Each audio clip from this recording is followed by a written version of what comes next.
Méditons avec le pasteur Ertis. Méditons avec le pasteur Ertis. Lundi 6 avril, nous méditons selon le programme de la Ligue pour la lecture de la Bible, programme intitulé Le lecteur de la Bible 2020, qui prévoit Jean 18, 1 à 14. Et pour approfondir la méditation, il nous est posé quelques questions. La première, est-ce que ce passage m'apprend quelque chose sur Dieu le Père, Dieu le Fils, Dieu le Saint-Esprit? La deuxième, y a-t-il un exemple à suivre ou à ne pas suivre?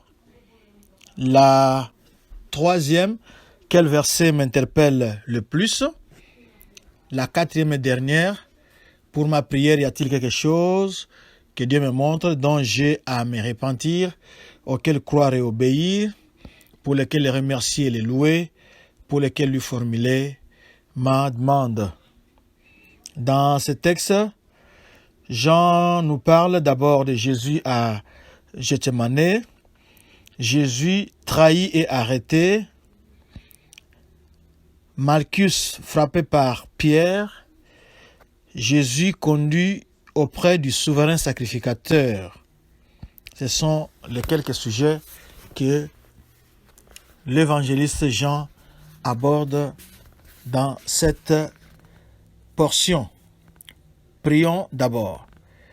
Seigneur, nous sommes venus devant toi pour apprendre ces moments importants de l'histoire du salut.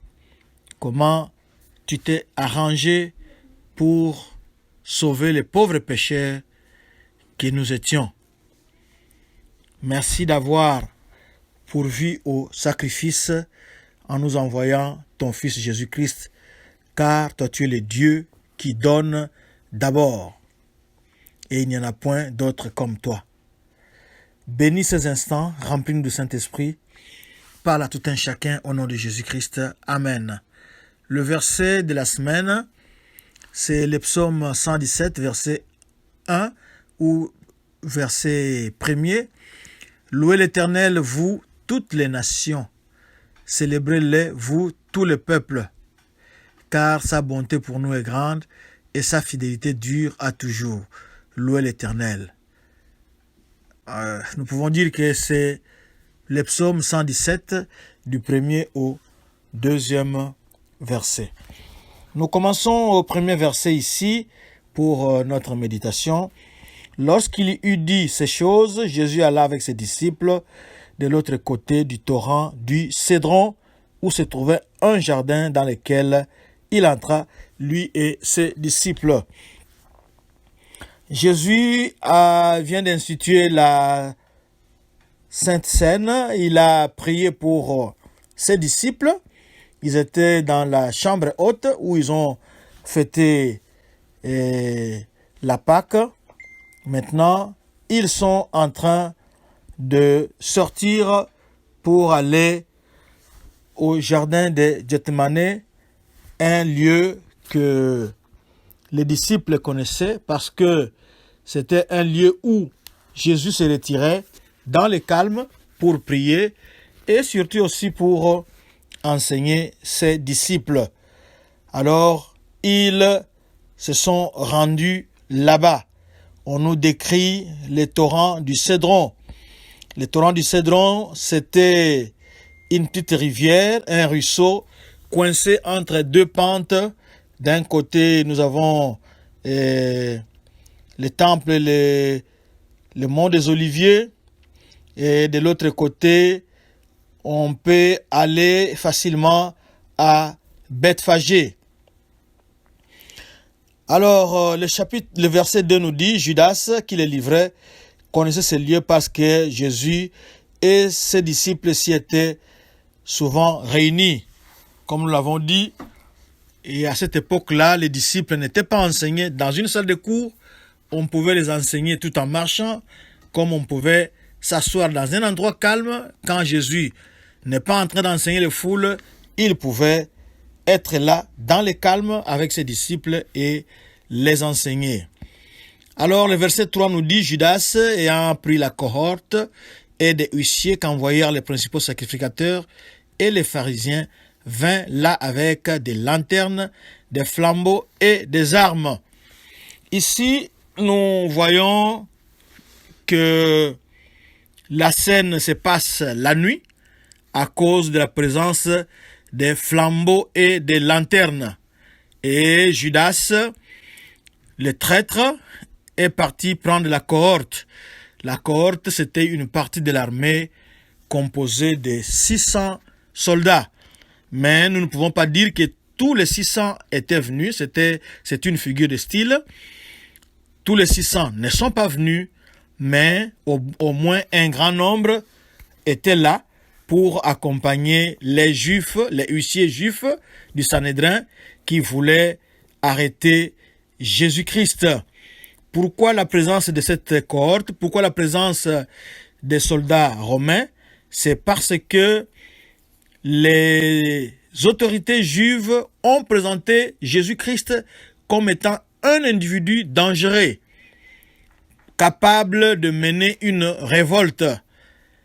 Et vous savez, à cette époque-là de la Pâque, ce sont tous les Juifs du monde entier qui se retrouvaient à Jérusalem et les prosélytes, ceux qui voulaient suivre la religion juive. Donc, la ville était pleine à craquer et pour éviter toute émeute, toute rébellion, il fallait que les Juifs prennent les devants, mais encadrés par les Romains qui faisaient la loi à cette époque-là en Palestine, pour qu'ils veillent que la situation soit toujours sous contrôle. Et le verset 4 nous dit que Jésus, sachant que tout ce qui devait lui arriver, s'avança et leur dit, « Qui cherchez-vous » Nous voyons ici Jésus prendre les devants, parce que c'est lui qui contrôlait toute la situation. Jésus avait ici, rappelons-le, il était au jardin de Gethsemane. On nous a dit qu'il y avait la vallée du Cédron et de l'autre côté de la montagne, il pouvait monter calmement et s'échapper, aller du côté de Bethphagée et s'en aller. Mais Jésus-Christ ne l'a pas fait à cause de vous et à cause de moi. Il donnait sa vie en rançon. On ne la lui arrachait pas, il l'a donné et il était là. Il n'a pas fui. Ce ne sont pas des occasions de fuir qui lui manquaient à cette époque-là ou à ce moment-là. Il pouvait calmement continuer sa marche au lieu de rester au mont des Oliviers et aller de l'autre côté, sortir de Jérusalem, partir. C'est par ce chemin-là aussi que le roi David, quand il a été destitué par son fils à Jérusalem, c'est par là qu'il avait traversé. C'est un ruisseau qui reçoit beaucoup d'eau pendant la saison de pluie, mais en période sèche, les ruisseaux étaient à sec. Et ce n'est pas aussi étonnant que ces ruisseaux-là soient utilisés comme un lieu où on faisait couler les fosses septiques des maisons de Jérusalem. Alors Jésus-Christ s'avance et pose la question. Et au verset 5, nous enregistrons la réponse que ces gens-là lui ont donnée. Ce n'est pas tout le groupe, bien sûr, mais ça doit être un leader du groupe qui dit « Nous cherchons Jésus de Nazareth ». Et Jésus leur dit « C'est moi ». C'est moi ici, si on le traduit, il dit « Je suis ». Il dit « Je suis ».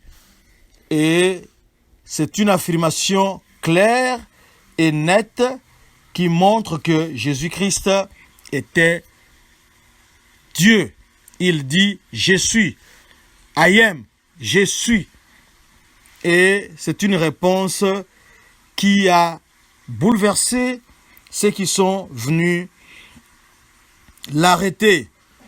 Parce que Jésus déclare, comme en Exode 3,14, en Jean 8,50, que je suis. Il dit, c'est moi. Je suis. Et les gardes du temple ont bien compris l'allusion. Ils ont bien compris de quoi il s'agissait. De quoi il parlait quand il dit « Je suis ». C'était un titre divin. C'est le grand « I am ». C'est le grand « Je suis ». Et il n'y a que lui qui pouvait utiliser ce terme. Toujours au verset 5, nous voyons que Judas Iscariote, le traître, était avec eux. Si Judas avait pu trahir Jésus-Christ de façon cachée, mais ici, il sort de l'ombre, on le voit de l'autre côté, au moment où tous les disciples étaient avec Jésus-Christ, mais lui, il était avec ceux qui sont venus arrêter. Donc, c'était un fait qui devait avoir choqué les autres disciples de voir que Judas, qui a toujours été avec eux, se retrouvait du côté des ennemis. Le verset 6, lorsque Jésus leur eut dit, « C'est moi », ils reculèrent et tombèrent par terre. Oui, il a affirmé, « Je suis ». I am. Il est Dieu. Il est d'éternité en éternité, il est Dieu. Même si il est ici sur terre, il est et il demeure Dieu. La puissance de cette déclaration-là a renversé ceux qui sont venus pour l'arrêter. Le verset 6 nous dit, « Ils reculèrent et tombèrent par terre. » Même le traître Judas était tombé par terre. Donc, la puissance que Jésus-Christ avait en ce moment-là pouvait faire qu'il pouvait soit s'échapper de l'autre côté de la montagne pour sortir définitivement de la ville et disparaître. Il pouvait aussi, en ce moment, utiliser toute la puissance divine qu'il avait, mais juste une réponse pour montrer que devant Jésus-Christ, tout genou fléchit et toute langue confesse qu'il est Seigneur à la gloire de Dieu le Père. Ils reculèrent et tombèrent par terre. Ils tombent en adoration. Ils tombent prosternés. Ils sont rien devant la puissance de Jésus. Mais comme nous le savons, Jésus voulait accomplir une mission. Il voulait accomplir un plan. C'est pour cela qu'il était venu. C'est pour cela qu'il avait quitté les cieux pour venir ici sur terre, et cette terre-là s'approchait pour le grand chaos qui allait frapper le monde des ténèbres. Et Jésus-Christ, pour se rassurer, il leur demanda de nouveau, « Qui cherchez-vous » Et ils dirent, « Jésus de Nazareth ». Donc c'est une bonne précision. On ne vient pas arrêter tout le monde, mais on cherchait Jésus. Alors Jésus affirme encore que si c'est moi que vous cherchez, alors si donc c'est moi que vous cherchez, laissez aller ceci. C'est Jésus-Christ était venu pour donner sa vie en rançon pour plusieurs, en commençant par ses disciples. Il veut la sécurité de ses disciples. Si vous cherchez Jésus, je suis Jésus, prenez-moi, mais laissez aller les disciples. Jésus se donne pour que vous et moi, pour que vous qui êtes disciples, pour que moi qui suis disciple, puisse vivre libre, pour que nous puissions aller et venir comme bon nous semble, et surtout pour sa gloire. Et le verset 9 nous précise que c'était une parole qu'il avait dite avant. Il avait dit, « Je n'ai perdu aucun de ceux que tu m'as donné. » Alors, le verset 10 nous dit quelque chose. Simon-Pierre, qui avait une épée, la tira, frappa le serviteur du souverain sacrificateur et lui coupa l'oreille droite. Ce serviteur s'appelait Malchus. Ici, ce ne sont pas les ondits. C'est un témoin oculaire. Le témoin oculaire, c'est qui? C'est celui qui a vu. On ne lui a pas raconté. Il était là cette nuit-là. Il a vu. Il vous donne même les noms. Et qu'est-ce qui s'est passé? Simon-Pierre confond des combats. Il pense qu'ici c'est un combat physique.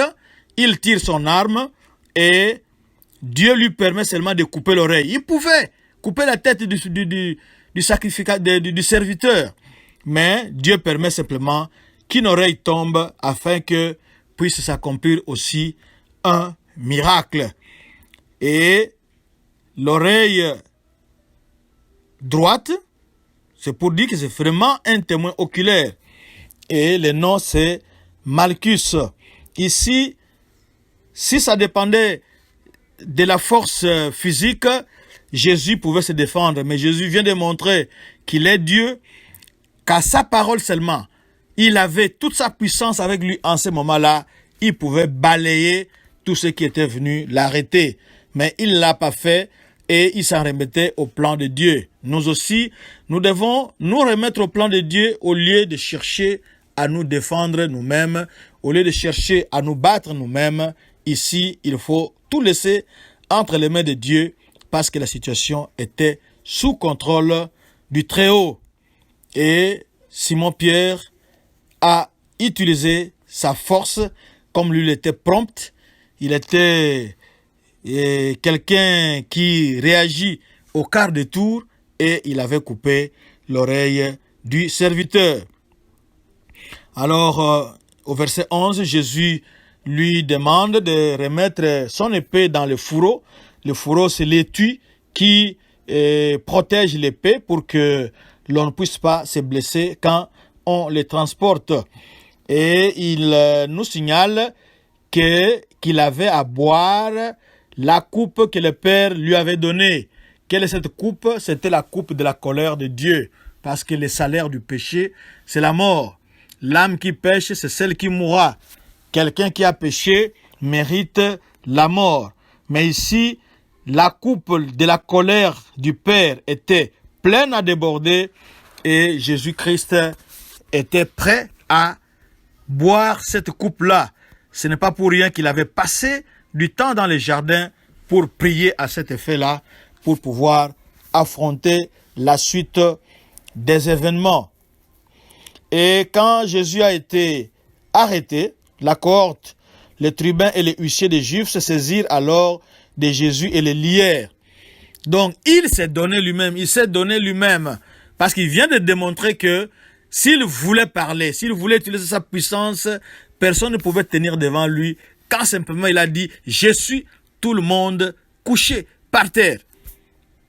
Mais, comme il était venu pour donner sa vie en rançon, il se laisse prendre et on l'enchaîne, on le lie et on l'amène.